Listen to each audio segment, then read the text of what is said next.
Good afternoon, friends and newcomers, to our Friday special conversations with special people. I'm so happy to introduce our very special guest today, Lisa Jordan, Director of Environmental Studies and Sustainability Program at Drew University, who first spoke here on the topic Food Security and International Health on March 2nd, 2017, and then December 14th, 2017 on the topic the effects of weather. Then on January 10th, 2019, the politics and geography of inequality. And on December 5th, 2019, on the topic gun violence in America, opportunities for intervention. Lisa and her husband, Jason, have always been so kind by coming to speak for our library group. I thank you, Lisa, for all that you have contributed for educating us. Today's talk is COVID-19 as an opportunity to promote sustainability policy, lessons from cities all around the world. So we have a lot to learn, and it gives me so much pleasure to introduce, I think, my friend and guest speaker, Lisa Jordan. Thank you so much, Phyllis. I am very honored and happy to be called your friend. I'm happy to know you, and I'm really happy to be here this afternoon to talk about air pollution.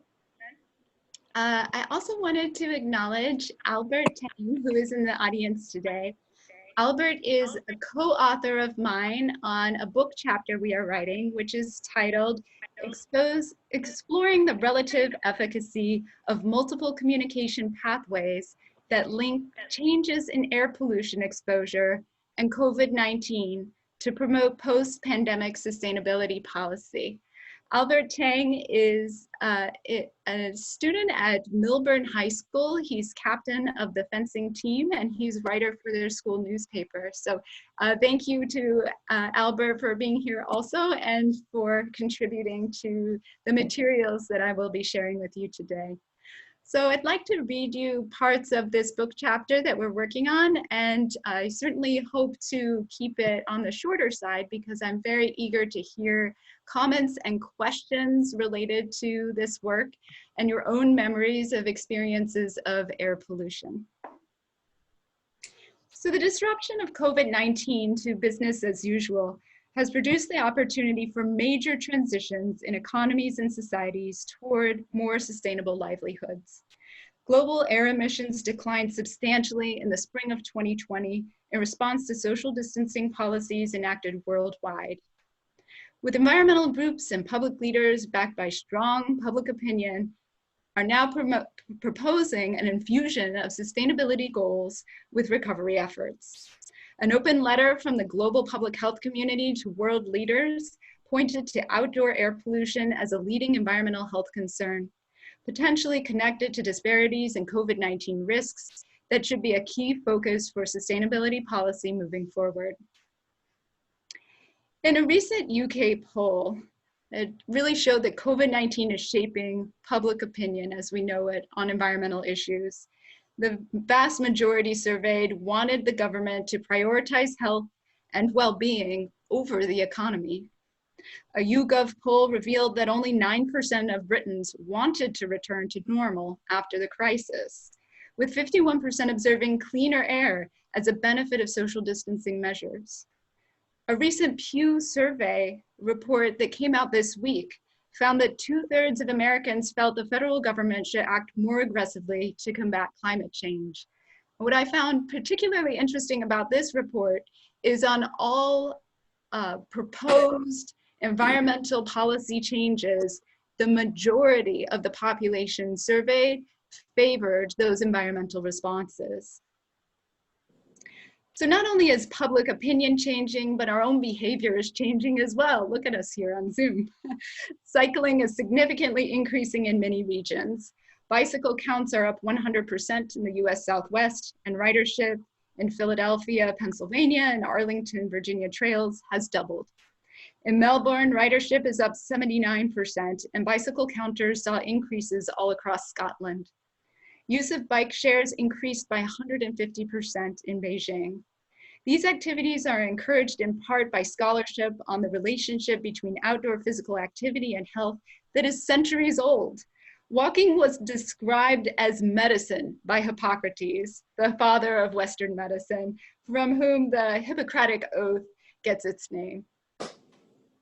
Non-peer-reviewed research, preliminary evidence has found that transmission of COVID-19 may happen indoors to a greater extent than outdoors, which is encouraging some public health experts to prescribe increased time outside as part of COVID-19 and post-peak COVID responses.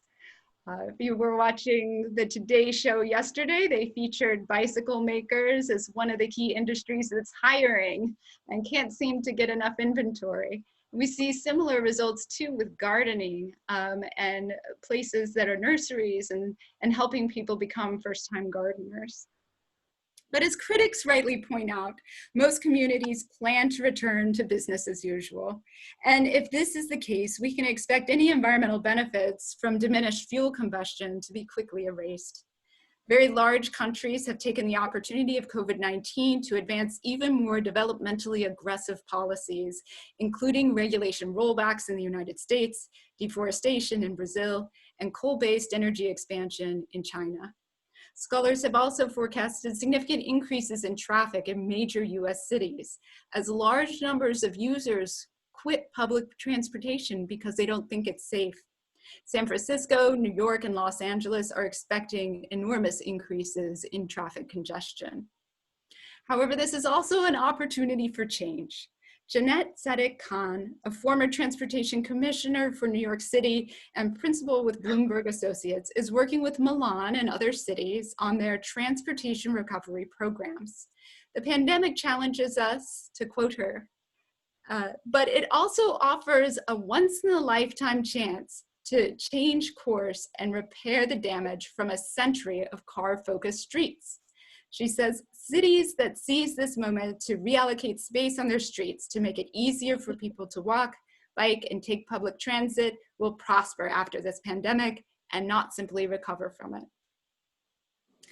So this chapter that Albert and I are working on aims to be a stock-taking summary of the role of COVID-19 social distancing measures in reducing urban air pollution and the subsequent policy changes to reduce air toxics emissions from road traffic and energy production in dense urban areas. In particular, we want to examine the role of multiple methods used in communicating the benefits of reduced air pollution. So we've seen 6 major communication strategies used. The first one really caught my eye and brought me to do this research, and that's the use of Earth observation or satellite imagery to demonstrate the significant declines in air pollution over the last several months. We also see the emergence and extensive use of before and after photography and videography of urban areas. We hear increasing use of testimony from observers on the ground commenting about community changes in their experience of air pollution. We see increases in environmental health surveillance reporting involving changes in asthma incidence, traffic injuries, and respiratory and reproductive health problems. We also find, particularly in this moment in US history, quantification of the health disparities that COVID-19 has really brought to light. And last, we still see the tried and true tactic of quantifying the economic benefits of reductions to air pollution. And so I'll talk a bit about all 6 of these approaches. But then I want to wrap up too with the case studies. What cities are doing to move forward their sustainability policies and what ideas those city practices hold for us in the future. So to begin with a short background on air pollution and communication strategies, we've seen that historically cataclysmic air pollution events in the UK and the US are really what prompted development, passage, and enforcements of policies that regulate air pollution. The Great Smog of 1952 in London created blackout conditions that lasted for 5 days. Over 4,000 people are believed to have died as a result of this event, and it prompted the long overdue passage of the Clean Air Act of 1956. The Denora smog event of 1948 is often credited for promoting the US Federal Clean Air Act. After 3 days of smog, 20 people in the small Pennsylvania town had died, and this made news worldwide. I learned recently there is also a museum in Donora, Pennsylvania, a museum to this smog event. So it sounded interesting. I would like to go visit. So how do these past events relate to the present moment? Well, the decline in economic activity following implementation of social distancing measures resulted in substantial reductions in air emissions. These include reductions in nitrogen dioxide, reductions in particulate matter, reductions in ozone, all the Criterion Clean Air Act pollutants. We also see reductions in carbon dioxide. And these changes make for an important experiment on human health and air pollution. But they have also been influential in moving forward urban sustainability policy in many cities around the world. So I know only a few of you are able to see the screen, but for the few of you that are here, let me share my screen with you, and I will describe just a few, because it's a very visual depiction of air pollution. I just have a few scenes. Here's a picture of the Great Smog of 1952, blackout conditions. And I have some pictures. There's Donora, Pennsylvania. But what really got me into this particular research this semester was these NASA maps that depict before and after imagery of what air pollution was like. So you can visit the NASA website, and they have these tools where you can slide back and forth and see, what did air pollution look like just over the last 4 years? And what was it like this spring? One of their maps features New Jersey. And we see this remarkable decline in nitrogen dioxide emissions.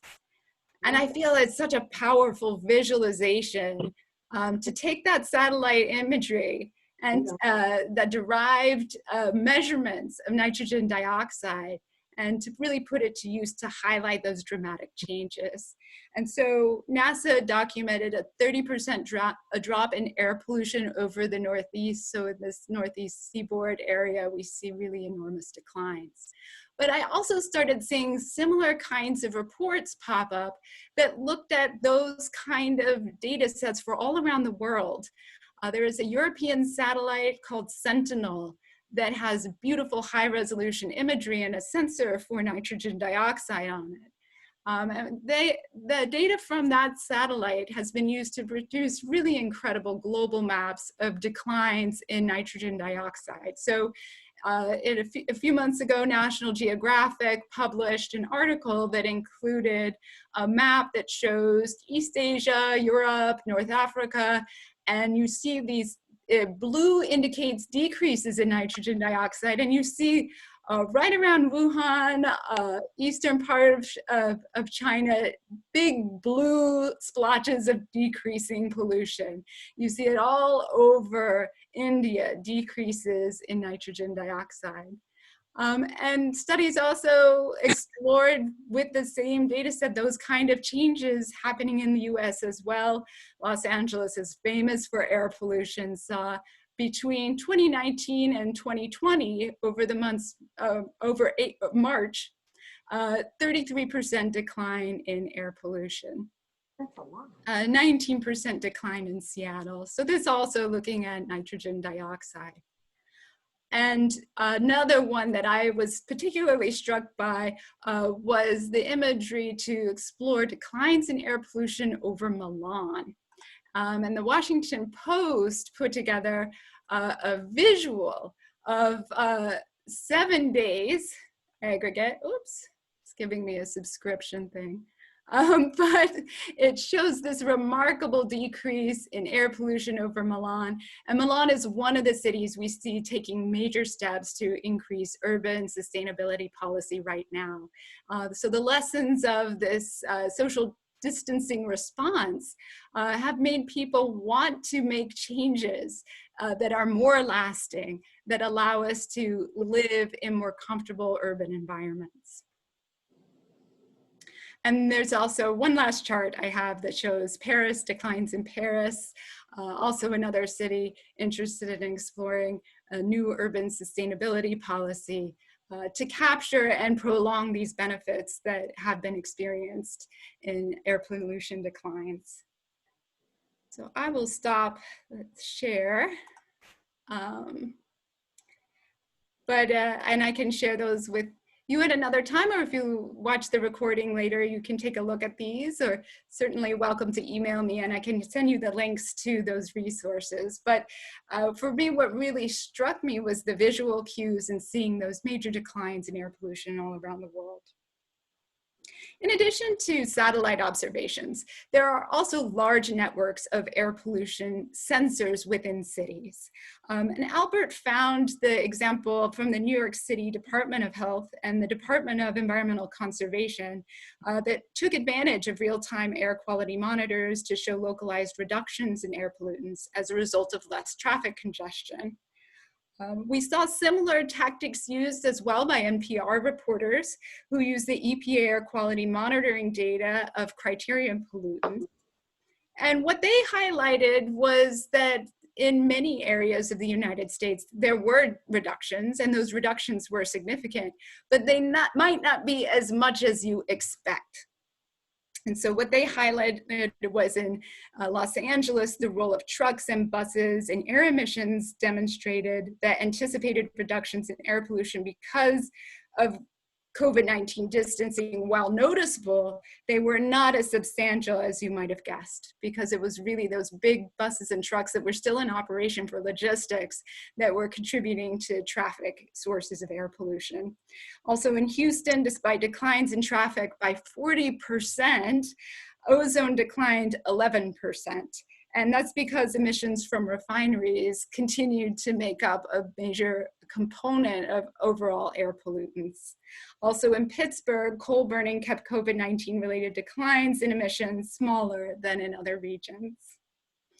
So in addition to these scientific sources, we also see use of photos and videos, just like we did for the Great Smog in London and for Denora, Pennsylvania. People are taking photographs of the air and the cities, beautiful cities that are smog-free during social distancing. I found the photography by National Geographic particularly stunning that depicted clear skies in New Delhi. And a recent article by CBS highlighted the major improvements in air quality for major urban cities. They show pictures of Jakarta, Los Angeles, New Delhi, and New York City, all with this stunning decline in smog and air pollution.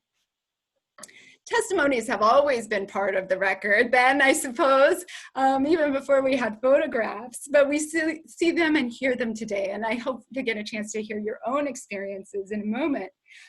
But some examples that we found in the literature were a cyclist from Philadelphia, Sherry Hirsch, that described her commute. She regularly commutes by bicycle to Philadelphia. And she said, I don't remember it being clear like this day after day in my whole lifetime. You know how sometimes we have a high pressure day and it's really clear? It's like if it rained the night before and there's no particulates, it's like it's washed it all away, but not day after day.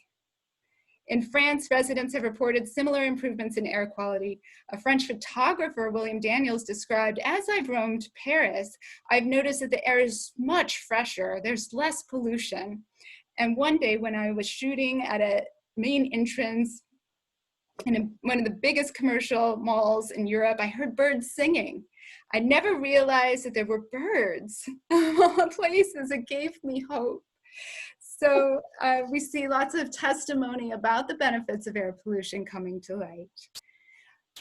What I think draws policy action, though, oftentimes is the health surveillance data. And we've seen, even though it's early, even though COVID social distancing measures are only a few months, scholars are hot on this topic. And so research by Marshall Burke, a professor of Earth System Science at Stanford, argued that the declines in premature mortality from air pollution reductions for children under 5 and elders over 70 in China exceeded the reported deaths from COVID-19. A similar study published in the Lancet Planetary Health reported similar findings for around the globe, but also estimated 12,000 fewer pollution-related deaths from February to March in China. And a preprint study estimated 5,300 fewer deaths in India based on declining measures of NO2, ozone, and PM 2.5. A study by the Center for Research on Energy and Clean Air estimated a decline in 11,000 deaths from air pollution in Europe, with the highest numbers of avoided deaths in Germany, over 2,000, the UK, about 1,700, and Italy, 1,400. Other reductions were found in work absence, cases of asthma in children, emergency room visits, and preterm births. A survey of 14,000 people by the British Lung Foundation found that 1 out of 6 people with lung conditions claimed that they observed improvements in their health during COVID-19 lockdowns. Among UK citizens surveyed who suffer from asthma, a larger proportion, 1 out of 4, reported an improvement in their symptoms. Public Health England data show that the number of asthma-related visits to emergency departments and hospitals have been reduced by half during the lockdown. So in addition to these general and typical health surveillance metrics in the US, we have also observed an increasing attention to health disparities. The widespread citation of the Harvard Public Health Study connecting past pollution exposure to COVID-19 risks in the US demonstrate contemporary interest in health equity. The Guardian reported on disparities in pollution exposure and COVID-19 in Los Angeles, Detroit, Houston, and in Navajo County. Frequently cited too are preliminary connections between pollution aerosols and COVID-19. Those scientists are uncertain about the role of pollution aerosol transmission and the risk from prior air pollution exposure on COVID-19 infection. We also saw serious critiques levied by scholars about air pollution risks when they were excluded from health impact assessments by the UK's health ministry and also in the United States. Last, we see economic justifications for improvements to air quality.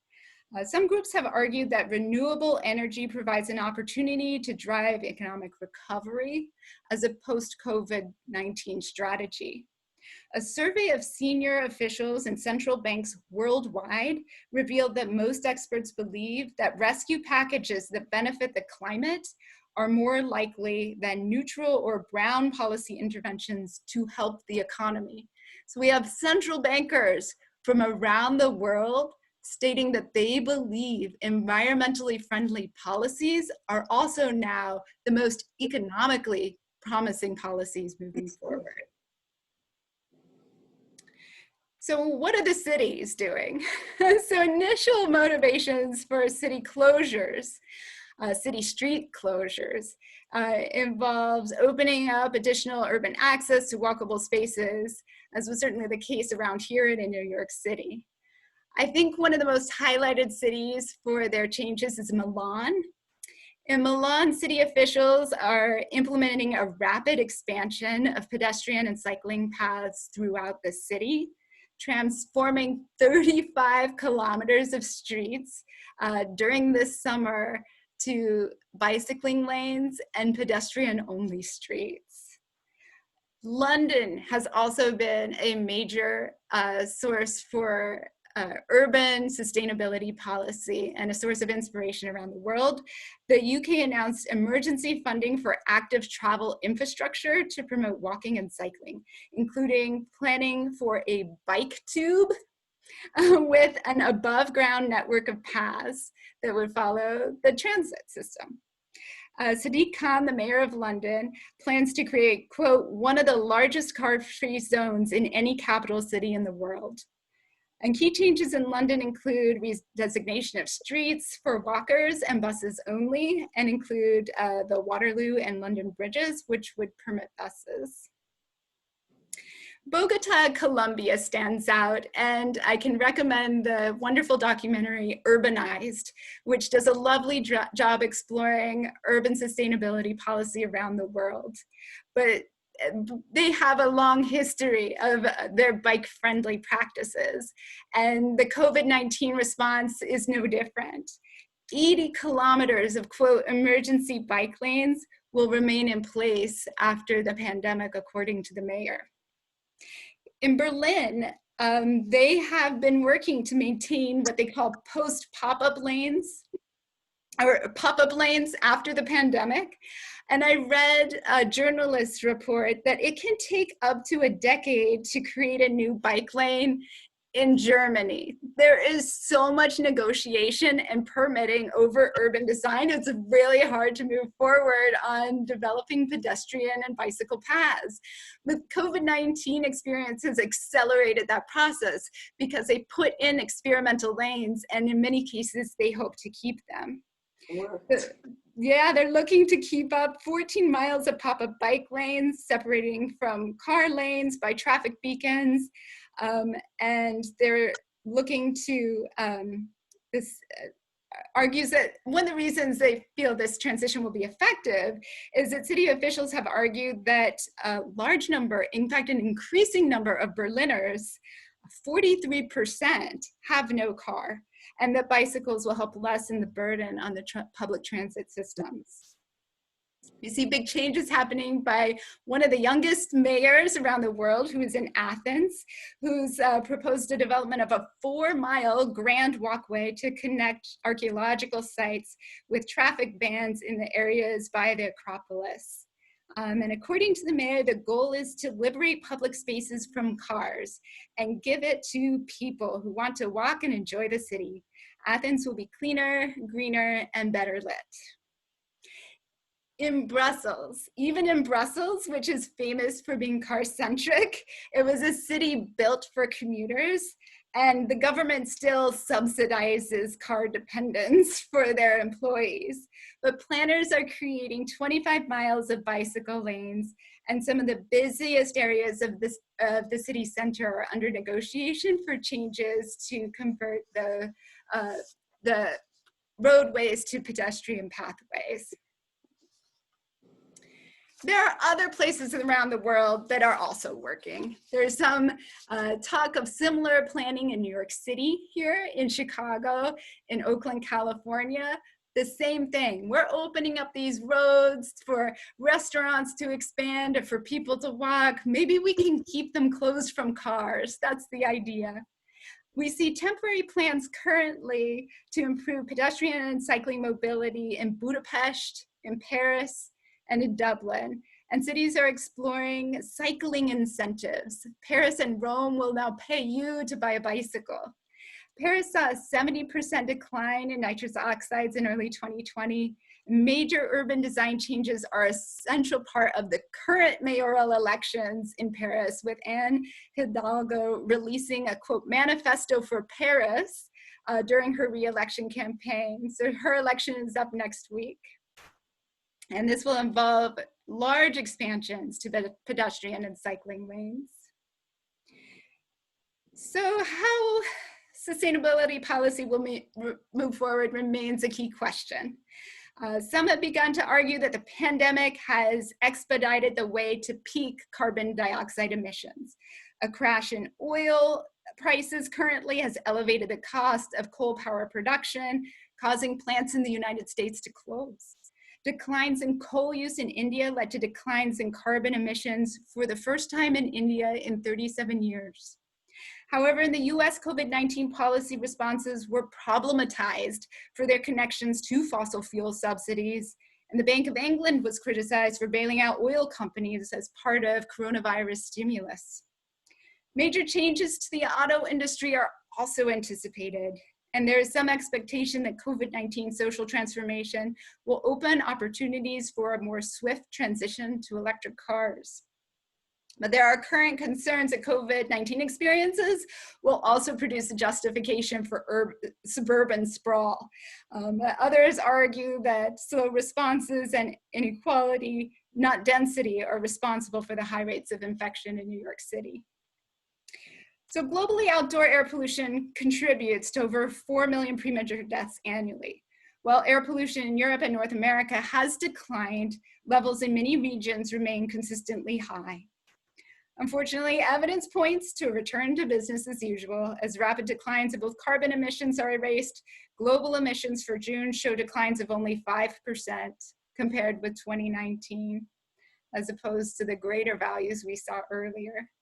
Levels of air pollution in China have returned to pre-pandemic levels now, and even exceeded past emissions in some places.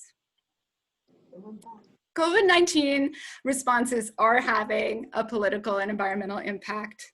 Due to South Korea's strong response to COVID-19, President Moon Jae-in's Democratic Party won the national legislature elections by a landslide in April, winning 180 out of 300 seats in the National Assembly. The victory allows for President Moon Jae-in to push for his Green New Deal, which will commit South Korea to reach net zero emissions by 2050. I have to thank Albert for that quote too. Chile updated its national climate plan and announced this new plan that the Chilean environmental minister, Carolina Schmidt, said once the country has overcome the corona crisis, it will enter a rehabilitation phase, which must be sustainable. So how we move forward as countries and as communities can make an enormous difference. One important and hopeful example, I feel, is the bailout package of Air France. So they did bail out the air industry, and we'll see that in the US too, but what they did in France was they attached strings. A $10.8 billion bail package comes with strings, including ending short routes that compete with train routes, reducing carbon dioxide emissions by 50% relative to 2005 by 2050, and use 2% of its fuel from sustainable sources by 2025. So now is the time, as governments make the choices, the hard economic choices for how we move forward, they can make a significant impact on how we move forward, truly.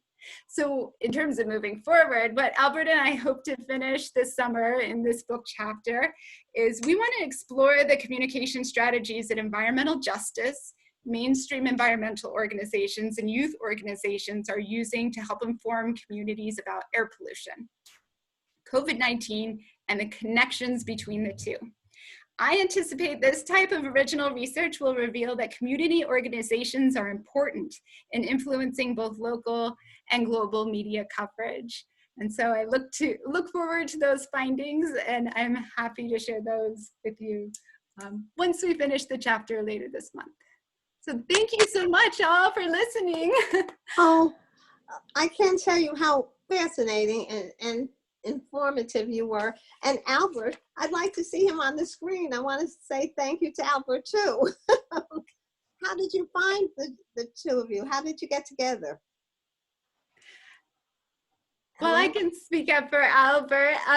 So he actually was interested in Drew University. He had some questions about our environmental studies program. And I said, well, do you want to work on this project with me? Luckily, he said yes. He's amazing. Would you like to say hi, Albert? Yeah, so hi. So I just wanted to say it's been really awesome experience working with you, Dr. Lisa, Dr. Jordan, sorry. And like Dr. Jordan said, it was initially like the dramatic changes in air quality and air pollution that drew me to this, the research project. And I think it's just been really eye-opening to discover so many different decisions that governments are willing to make to maintain and even like better these conditions that we have now. And I think that it's important that as we take this opportunity and the presentation that Dr. Jordan gave just now to see how much our environment can change in just a couple of months, we like consider how we hope to take action in the future. And I think that's really important. Really important impact that we hope to have through this research that we're doing. So yeah. Albert, you're going to be very successful. I see that.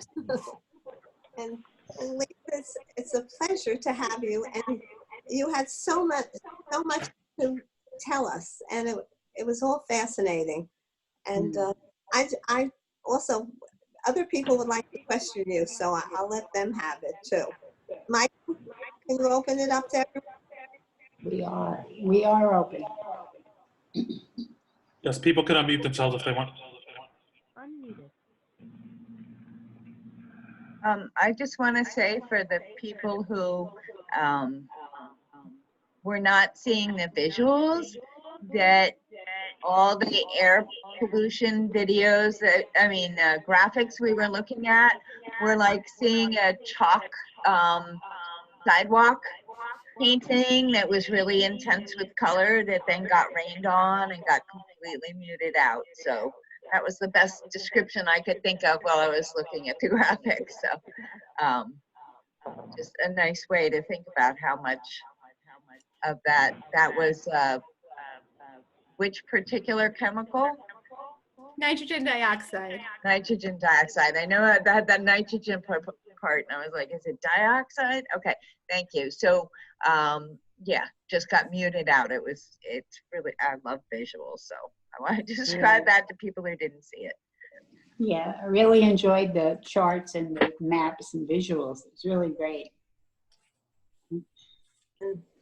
Thank you. That was a really helpful description of imagining the chalk drawing. Yeah, wiped it out. Yeah, that was amazing. I have friends that live in northern Italy, and they couldn't leave their house for weeks and weeks and weeks. They would sneak out at night just to walk around the block.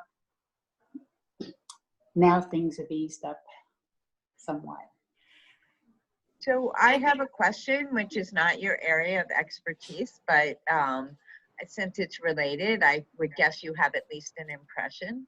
But various other kinds of pollution, like light pollution and noise pollution, I assume would look also muted during shutdown time. So have you seen things where they've run across all of those?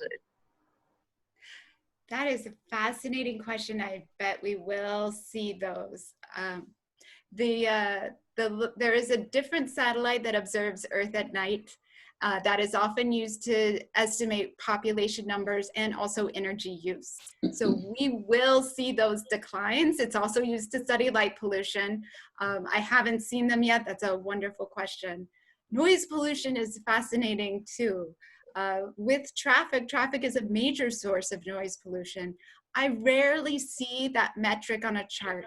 I would love to see it on a chart. Just as we have air quality monitors, we could easily monitor decibel levels at high traffic areas. And I think we would definitely see a decline there. But I love those ideas. I will keep my eyes out. Well, I would like to say kudos to you, because this has been a wonderful experience to know that good things came out of this. And, you know, wow. No, it is. It's true. What do you think is the most likely changes that will happen with regard to the United States and emissions? Understanding that with our current administration, it's probably not likely that anything will happen in the next few months or so, but there are things happening on local levels and with corporations as well. Can you give us some perspective on what those changes look like that might be coming down the road for us? Thank you for that question. And you're right, this is not my area, but hey, I'm gonna go for let's vote in November, right? And I hope we see some major changes, certainly the youth vote. The opinion polls I've seen in that area have demonstrated significant frustration with the lack of movement on environmental policy. So the young voters in particular are going to be a very helpful component to elections at all levels in helping us move environmental policy forward. That's my fingers crossed and hopefulness too. I have sat on some calls that explore New Jersey specifically post-COVID, and the emphasis has been way less on air pollution. There are, I think, important commentaries about fuel and equity. So I'm happy that those are on the agenda, even if air pollution is seen as less significant at the moment. But I am thankful for the work of environmental justice organizations in our state, like the Ironbound Community Corporation, the New Jersey Environmental Justice Alliance, for constantly bringing these issues to our attention. And that's why I hope with our next stage of this process to look at those local community organizations that will really see and be able to help quantify the way that they are driving local, state, national discourse. When I look at We Act for Harlem, for example, We Act is an amazing environmental justice organization in New York City.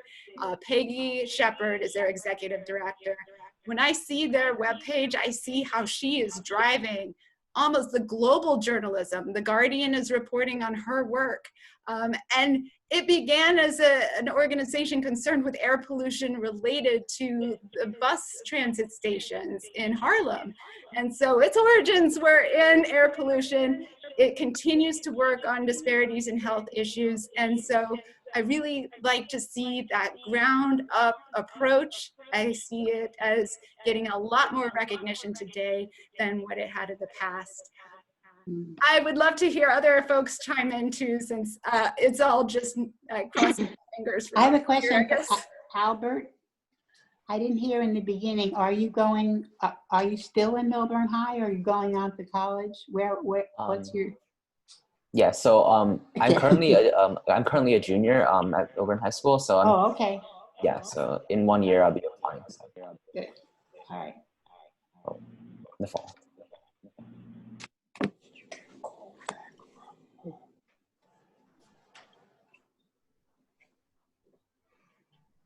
Would anyone like to share their experiences of changes in air pollution that they've observed over time? Maybe not even COVID. I do have another question. With regard to automobile emissions, which do impact air pollution greatly. And I know that the current administration rolled back previously defined air pollution guidelines that car manufacturers were going to be held accountable for in the next couple of years. Do you see that perhaps being reinstated at some point, so that we are relying on the manufacturers of automobiles to reduce the emissions and therefore improve the quality of our air? Yes, I think that is among the low-hanging fruit to reinstitute. There was a lot of support for that, a lot of momentum for those changes. Even the car industry supported those changes. So I don't see why that wouldn't be among the first of the regulations to see some movement forward, and much needed. It will be interesting to see what happens related to electrical vehicles as well. The #1 emission source in New Jersey for carbon dioxide and air pollution is our traffic. Cool. Yeah. No, there's a little on the little. Yeah. Oh yeah, little. Yeah. The Murphy administration certainly has made a push toward electric vehicles. And that'll be really exciting to see, especially when we start seeing public transit electric vehicles. I think that will be wonderful.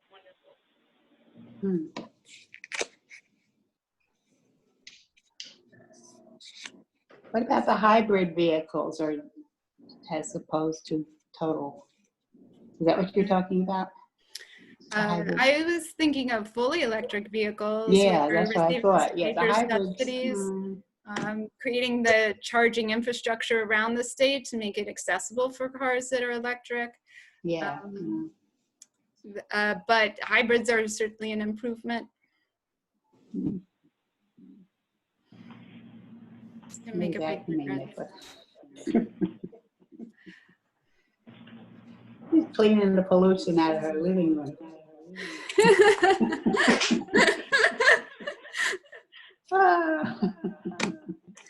You gotta have some humor, you know. Oh, absolutely. It helps.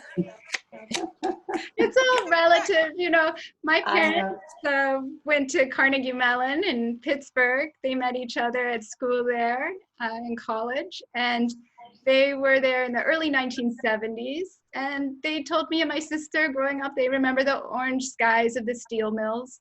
So major changes have happened here. Pittsburgh, to them today, is unrecognizable from what it was back then. And so major changes are possible. We can imagine it. So in addition to reducing like carbon emissions in New Jersey, what are the other best ways to improve our air pollution?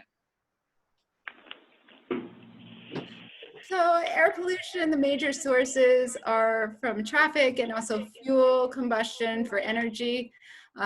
There's a lot of criticism that I am a vocal part of too for incineration of waste.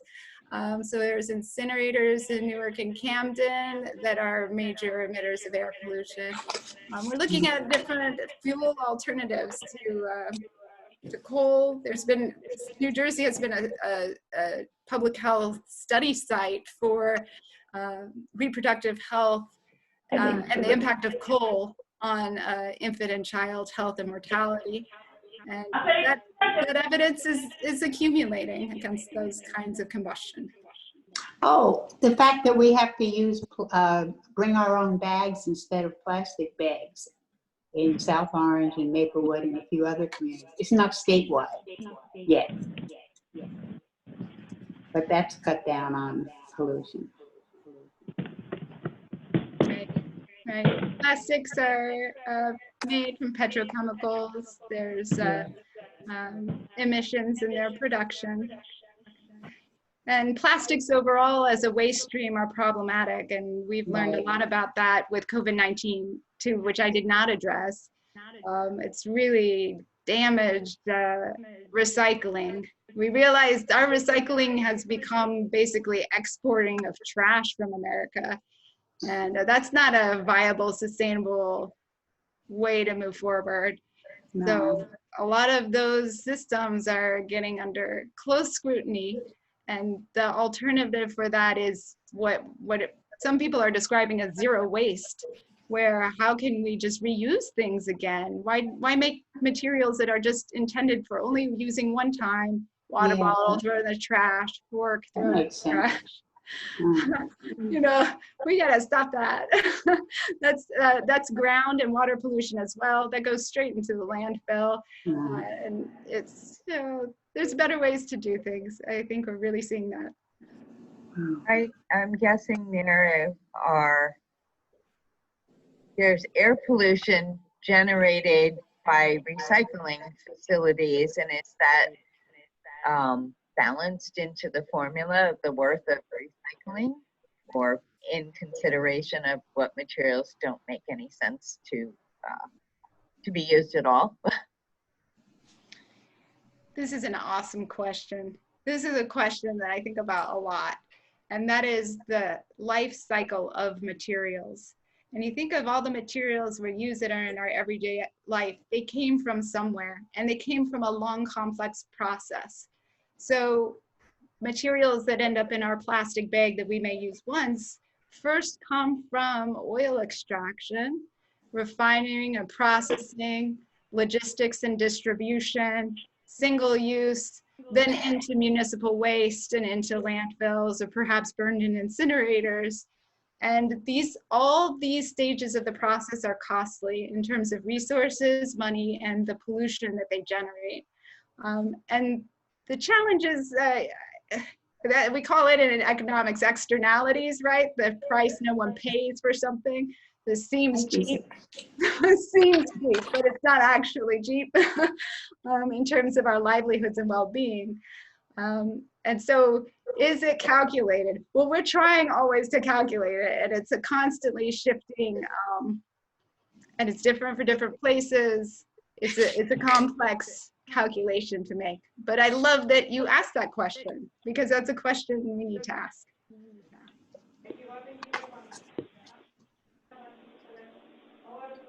Okay, I'm jumping in here way too much, but I quickly just looked, and there's a nice article in the Atlantic from April 2nd about unexpected effects of the pandemic, and it addresses just very generally, but in interesting ways, noise pollution and air pollution and seismic activity is really interesting and not something I had thought about.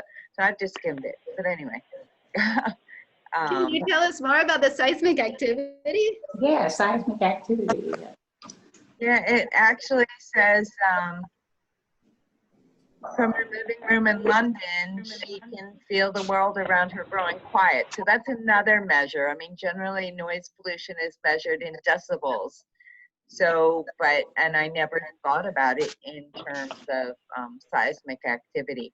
But apparently something like a subway train or a regular train running, you could see the train schedule reflected in the spikes on the seismometer. And now the spikes are just very random. I don't have my house. There's a camera. From the camera, I have camera. So anyway, it's an interesting article. It's The Atlantic, and the title of it, it's in the science section. The pandemic is turning the natural world upside down.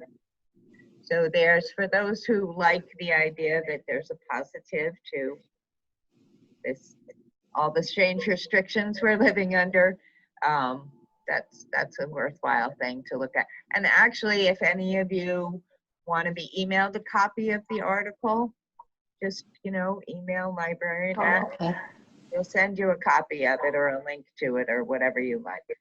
Good, that's good, yeah. Makes it easy.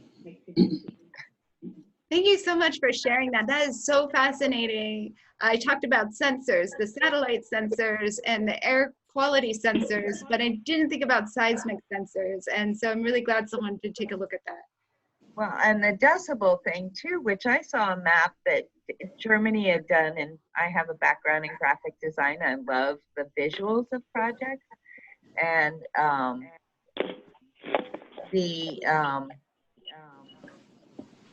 I saw it done for like Berlin and some of the other major urban areas, but you very rarely see it. And that was decibel based, but it was a color map of how loud things are. And all of us who live near major airports have certainly consciously or unconsciously noticed how much quieter it is because there's less planes.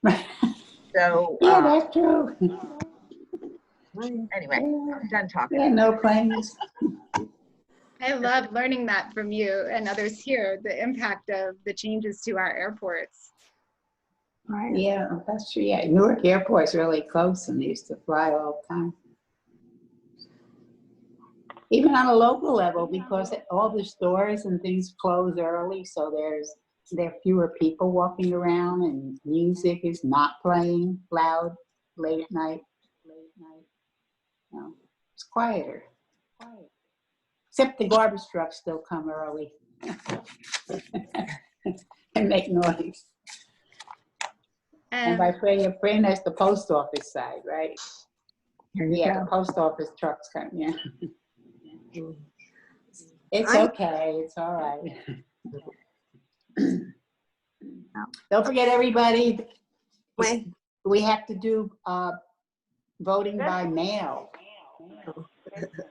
So, and you have to mail it in by a certain date. So, well, if anybody else had a question to ask, this is. I have two very important questions to ask. Very important questions. Number one, when does your book come out so I could read it?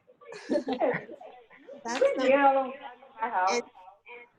And number two, you will come back in the fall, won't you? You and Jason, because he's wonderful too. And we appreciate all that you've done for us. And I'm going to schedule you. I'll call you up as soon as I can so that we could get you in the fall and you could educate us some more. Is that okay, Lisa? Yes, sure. I could definitely get Jason involved, and we'll send you a copy of the book when it comes out. Do you remember when you first came, you said, oh, I'll ask Jason, and I called him up and he said, my wife said I have to talk. yeah. And we'd be interested in following up with Albert, how he's doing next year in school. Yeah. Me too. When do you think your book will come out? Well, they're looking to do it quickly. We have to submit this chapter July 30th. It goes into review, and we'll probably make some final edits. It'll be by the end of the year. Oh, that's wonderful. Lots of good luck with it. You're beautiful and brilliant, and it was a pleasure having you today. Thank you so much. Thank you for enlightening us. Thank you. Thank you, Phyllis. Thank you Thank all. you. Thank you. Thank Thank you. you. Yeah, thank Very you, interesting Melissa. topic. Thank you, Phyllis. Thank you.